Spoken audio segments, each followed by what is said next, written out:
دین vibes, دین کی آواز۔ توحید کی آیت ہے سلام علی نوح فی العالمین۔ جو بندہ رات کے وقت اس آیت کو پڑھ لے تو اللہ تعالیٰ اس کو موذی چیزوں سے محفوظ فرما لیتے ہیں۔ حضرت فرماتے ہیں کہ ہم چھوٹے بچے تھے، رات کو جب گھر سے نکلنا ہوتا تھا تو مائیں اپنے بچوں کو بتاتی تھیں کہ بچوں پہلے یہ آیت پڑھو پھر باہر نکلو تو سانپ، بچھو اور موذی چیزیں تمہیں نقصان نہیں پہنچائیں گی۔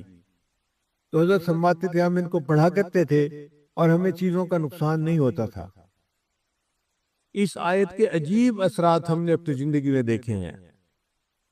اگر آدمی کسی بھی موذی چیز سے بچنا چاہے، اس آیت کو پڑھ لے، اللہ تعالیٰ حفاظت فرما دیتے ہیں۔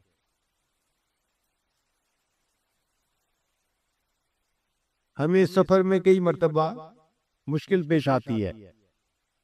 ہمارے بیگ کے اندر کتابیں ہوتی ہیں مطالعے کے لیے، یا بیانات کے نوٹس وغیرہ ہوتے ہیں، اور آج کل مختلف ملکوں میں ایئرپورٹ کے اوپر دینی لٹریچر جو ہے اس کی بہت زیادہ سختی ہے۔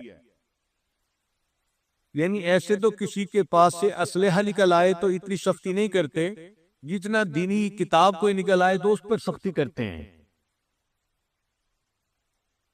ایک مرتبہ دبئی ایئرپورٹ پر میرا چھوٹا بیگ تھا، ہینڈ کیری جس کو کہتے ہیں، اس میں بیانات کے پیپر سے۔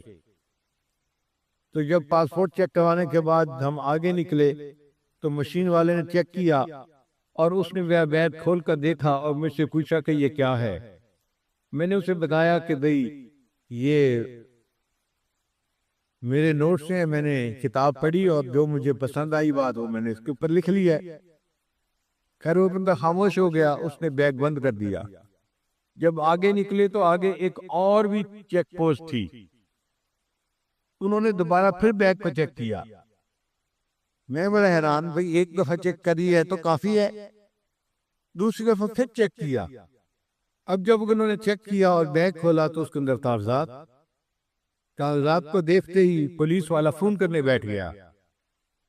اب میں حیران سوچ رہا ہوں کہ یا اللہ، یہ اپنے کسی افسر کو بلاتا ہے یا کس کو بلاتا ہے اور اس کو کیا چیز نظر آ گئی جو اتنی اہم ہے کہ کسی تو بلانے کی ضرورت پڑ گئی۔ تھوڑی دیر کے بعد ایک خاتون آ گئی اور اس نے آ کے میرے بیگ کو دیکھنا شروع کر دیا۔ اب وہ ایک ایک کاغذ کو پڑھ رہی تھی۔ اللہ کی شان کی اس میں بخاری شریف کی جو اختتامی حدیث ہے اس کے نوٹس تھے۔ اس نے دیکھتے ہی مجھ سے پوچھا یہ بخاری شریف کی آخری حدیث کے نوٹس ہیں؟ میں نے کہا اچھا تم تقریریں کرتے ہو؟ میں نے کہا جی۔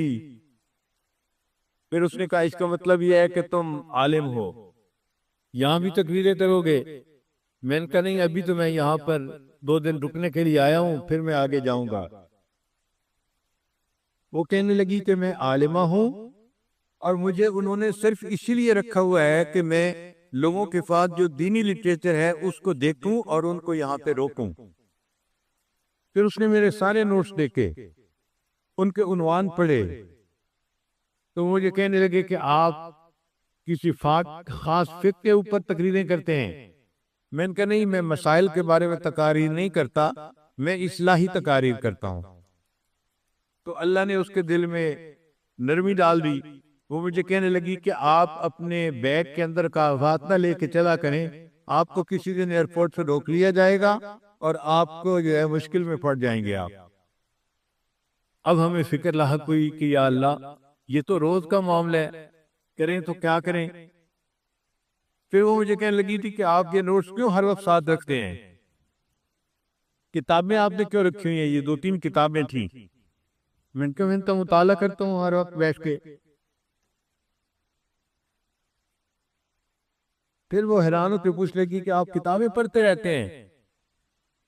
تو میں نے اسے کہا کہ اس عمر میں اب کتابیں نہیں پڑھوں گا تو کیا ویڈیو گیم کھیلوں گا بیٹھ کے؟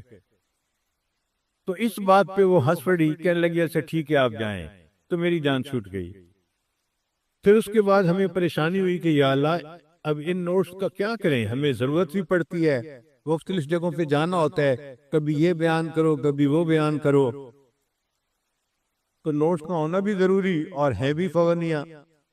تو ذہن میں خیال آیا کہ ہم قرآن مجید کی اس آیت کو کیوں نہ پڑھ لیا کریں۔ چنانچہ اس کے بعد تقریباً 8 سال ہو گئے ہیں یا 10 سال، میں جہاں جس ایئرپورٹ پہ بھی جاتا ہوں، جہاں بیگ چیک کرنے کی مشین ہوتی ہے یا عملہ ہوتا ہے، میں یہ آیت پڑھ کے ان پہ پھونک دیتا ہوں، وَجَعَلْنَا مِن بَيْنِ أَيْدِيهِمْ سَدًّا وَمِنْ خَلْفِهِمْ سَدًّا فَأَغْشَيْنَاهُمْ فَهُمْ لَا يُبْصِرُونَ۔ اللہ کی شان دیکھیں کہ پیچھے پھر 8-10 سال میں تک کسی نے کبھی مجھے کھڑا نہیں کیا۔ تو جہاں آپ کو کسی موذی سے ایذا کا ڈر ہو، اس وقت یہ آیت اگر پڑھ دی جائے تو یہ انسان کو فائدہ دیتی ہے۔ پھر ہم نے اس کا تجربہ اور بھی کیا کہ مثلا ایک بچی ہے، اس کی شادی ہوئی اور اب اس کو سانس بہت تنگ کرتی ہے، اس نے جینا حرام کیا ہوا ہے، یا اس کی نند ہے وہ اس کو تنگ کرتی ہے، تو ہم نے کہا کہ بھئی آپ صبح صبح اٹھا کریں، فجر کی نماز بھی پڑھا کریں اور یہ آیت پڑھ کے ان پہ دم کر دیا کریں، اللہ تعالیٰ ان کے شر سے حفاظت کروائیں گے۔ ہم نے جتنے بندوں کو یہ بات بتائی، 100% اس کا نتیجہ پایا ہم نے۔ ہر بندے نے کہا اللہ نے ہمیں ان کے شر سے نجات عطا فرما دی۔ پھر اس کا ایک اور بھی استعمال ہے کہ بعض بچیاں گھر سے نکلتی ہیں تو اوباش لڑکے ان کو تنگ کرتے ہیں، کالج یونیورسٹی میں جو لڑکیاں جاتی ہیں، تو اگر وہ اس آیت کو پڑھ کے پھونک دیا کریں تو راستے میں کوئی ان کو تنگ نہیں کرے گا، کسی سے ان کو ایذا نہیں ملے گی، اللہ ان کی حفاظت فرمائیں گے۔ تو اس آیت کے بہت سارے فوائد ہیں جو انسان ظاہری زندگی میں بھی حاصل کر سکتا ہے۔ وَجَعَلْنَا مِن بَيْنِ أَيْدِيهِمْ سَدًّا وَمِنْ خَلْفِهِمْ سَدًّا فَأَغْشَيْنَاهُمْ فَهُمْ لَا يُبْصِرُونَ وَجَعَلْنَا مِن بَيْنِ أَيْدِيهِمْ سَدًّا وَمِنْ خَلْفِهِمْ سَدًّا فَأَغْشَيْنَاهُمْ فَهُمْ لَا يُبْصِرُونَ